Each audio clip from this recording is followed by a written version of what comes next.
آج ہم James clear کی مشہور کتاب ایٹامک عادتیں یعنی ایٹامک ہیبٹس جی اس کے بالکل کچھ بنیادی خیالات پر بات کر رہے ہیں۔ جی بالکل، یہ کتاب آج کل کافی مقبول ہے۔ اور صحیح بات ہے، سب جانتے ہیں کہ اچھی عادتیں بنانا کتنا ضروری ہے، لیکن اکثر ہم ناکام کیوں ہو جاتے ہیں؟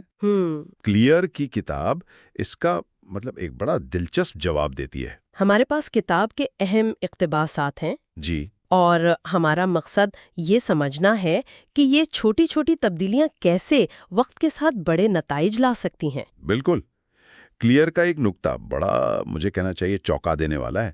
آپ اپنے مقاصد کی سطح تک نہیں پہنچتے، آپ اپنے نظام یعنی سسٹمز کی سطح تک گرتے ہیں۔ جی ہاں، یہ بات تھوڑی غیر روایتی سی لگتی ہے نا؟ بالکل، اور یہی تو اس کتاب کی آپ کہہ لیں بنیاد ہے۔ عام طور پر ہم بڑے اہداف پر نظر رکھتے ہیں، وزن کم کرنا ہے یا کوئی کتاب لکھنی ہے، جی لیکن کلیئر کہتا ہے کہ اصل چیز ہدف نہیں بلکہ وہ روزمرہ کا عمل ہے، وہ ماحول جو آپ بناتے ہیں، یعنی آپ کا سسٹم۔ منزل پر نظر رکھنے کے بجائے راستے کو بہتر بنانا زیادہ پائیدار کامیابی دیتا ہے۔ تو سسٹم ہی مستقل مزاجی لاتا ہے۔ بالکل، وہی بنیاد ڈالتا ہے۔ اچھا، تو یہ سسٹم پر توجہ والی بات ہو گئی۔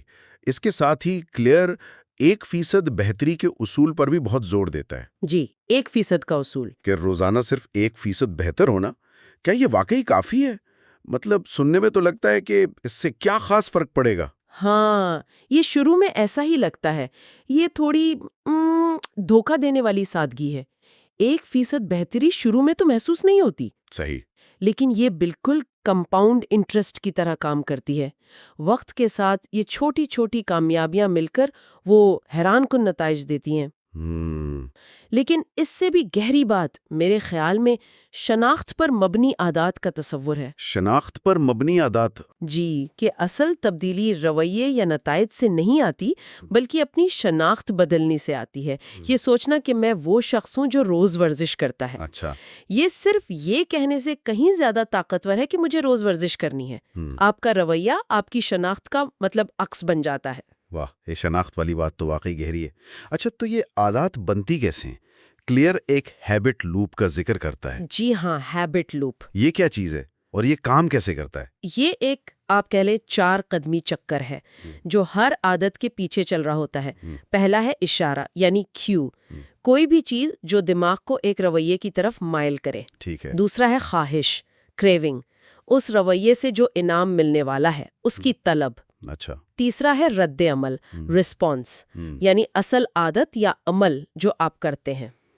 اور چوتھا ہے انعام، ریوارڈ، وہ تسکین جو آپ کو ملتی ہے جو دماغ کو سکھاتی ہے کہ یہ چکر دہرانے کے قابل ہے۔ اچھا، تو اشارہ، خواہش، رد عمل اور انعام۔ جی، اس لوپ کو سمجھنا ہی عادتیں بنانے یا توڑنے کی کلید ہے۔ جیسے فون کی نوٹیفیکیشن بجی، یہ اشارہ ہوا۔ ہاں، آپ نے کچھ نیا جاننے کی خواہش پیدا ہوئی، یہ کریونگ۔ صحیح۔ آپ نے فون اٹھا لیا، یہ رد عمل، اور کچھ معلومات مل گئیں، یہ انعام۔ یعنی ان 4 مراحل کو سمجھ کر ہم اپنی عادتوں کو کنٹرول کر سکتے ہیں؟ بالکل، اسی بنیاد پر کلیئر نے وہ عادتیں بنانے کے 4 مشہور قوانین بتائے ہیں۔ پہلا ہے اسے واضح بنائیں، میک اٹ obvious۔ جی، اس کا کیا مطلب ہے عملی طور پر؟ اس کا مطلب ہے کہ جو اچھی عادت کا اشارہ ہے نا، اس کو اپنے ماحول میں نمایاں کریں، سامنے رکھیں۔ جیسے زیادہ پانی پینا ہے تو میز پر پانی کی بوتل سامنے رکھنا، اور بری عادت کے اشارے کو اس کے برعکس چھپانا یا مشکل بنا دینا۔ ٹھیک ہے، اور دوسرا قانون؟ اسے پرکشش بنائیں، میک اٹ اٹریکٹیو۔ عادت کو مطلوبہ بنانا۔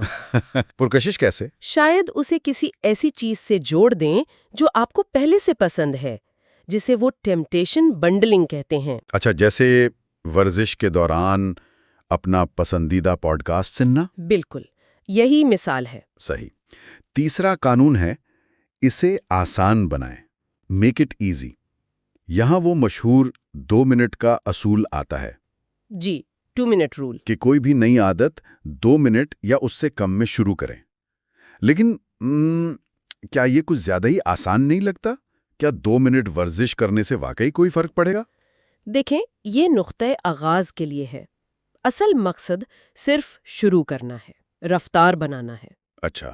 2 منٹ کی ورزش شاید جسمانی طور پر فوراً بڑا فرق نہ ڈالے، لیکن یہ شناخت بدلنے میں مدد کرتی ہے۔ میں وہ شخص ہوں جو ورزش نہیں چھوڑتا۔ اچھا، یہ نفسیاتی پہلو ہے۔ جی، یہ رکاوٹ کو کم کرتا ہے، شروع کرنا آسان بنا دیتا ہے۔ اور چوتھا قانون؟ اسے تسلی بخش بنائیں، میک اٹ سیٹسفائنگ۔ عادت کے فوراً بعد کوئی چھوٹا سا انعام یا اطمینان کا احساس ملنا ضروری ہے۔ کیوں؟ کیونکہ ہمارا دماغ فوری تسکین پسند کرتا ہے، مستقبل کے فائدے سے زیادہ۔ تو فوری طور پر کچھ مثبت محسوس ہونا چاہیے۔ بالکل، جیسے عادت کو ٹریک کرنا۔ جب آپ دیکھتے ہیں کہ آپ نے لگاتار کئی دن کوئی کام کیا ہے تو ایک اطمینان ملتا ہے۔ صحیح، وہ ہیبٹ ٹریکر والی بات۔ جی، یہ 4 قانون تو سمجھ آ گئے۔ ان کو عملی جامہ پہنانے کے لیے کچھ خاص تکنیکیں بھی ہیں؟ جی ہاں، کئی مفید تکنیکیں ہیں۔ ایک تو ہے habit score card. Habit score card وہ کیا ہے؟ اپنی موجودہ عادتوں کو بس لکھنا تاکہ آپ کو پتا چلے آپ اصل میں کرتے کیا ہیں۔ آگاہی کے لیے۔ اچھا، دوسری ہے ہیبٹ سٹیکنگ۔ ہیبٹ سٹیکنگ یعنی ایک نئی عادت کو کسی پرانی پختہ عادت کے فوراً بعد جوڑ دینا۔ جیسے صبح کی چائے بنانے کے فوراً بعد میں 1 منٹ کے لیے مراقبہ کروں گی۔ یہ پہلے سے بنے ہوئے راستے کو استعمال کرتا ہے۔ یہ تو کافی کارآمد لگ رہا ہے۔ جی، اور تیسری اہم تکنیک ہے احتساب کا ساتھی۔ اکاؤنٹیبلٹی پارٹنر، یعنی کوئی دوست یا ساتھی۔ ہاں، جب آپ کسی اور کے سامنے جواب دہ ہوتے ہیں نا تو ناکامی کی ایک سماجی قیمت ہوتی ہے۔ صحیح، تو یہ آپ کو ٹریک پر رہنے میں مدد دیتی ہے۔ تو مجموعی طور پر اگر خلاصہ کریں تو پیغام یہ ہے کہ بڑی کامیابیوں کے لیے کوئی انقلابی قسم کے اقدامات ضروری نہیں۔ جی نہیں، بلکہ چھوٹی، مستقل اور دانستہ کوششیں زیادہ اہم ہیں، اور ان کوششوں کو ایک منظم طریقے یعنی سسٹم کے تحت لانا ضروری ہے۔ بالکل، اہداف اپنی جگہ ٹھیک ہیں، لیکن اصل توجہ روزمرہ کے عمل پر ہونی چاہیے۔ بالکل درست۔ اور آخر میں ایک سوچ جو ذہن میں رہ جاتی ہے، کلیئر کہتا ہے آپ کا ہر عمل اس شخصیت کے لیے ایک ووٹ ہے جو آپ بننا چاہتے ہیں۔ یہ بہت طاقتور بات ہے نا؟ یہ ہمیں سوچنے پر مجبور کرتا ہے کہ ہمارے روزمرہ کے وہ چھوٹے چھوٹے کام جنہیں ہم شاید غیر اہم سمجھتے ہیں، جی، وہ کس طرح دھیرے دھیرے ہماری شناخت کو بنا رہے ہیں یا بگاڑ رہے ہیں۔ یعنی ہر چھوٹا قدم شمار ہوتا ہے۔ بالکل، آج کا کون سا چھوٹا سا عمل مستقبل کی اس شخصیت کے لیے ایک ووٹ ثابت ہو سکتا ہے جس کی ہم خواہش رکھتے ہیں، یہ غور کرنے والی بات ہے۔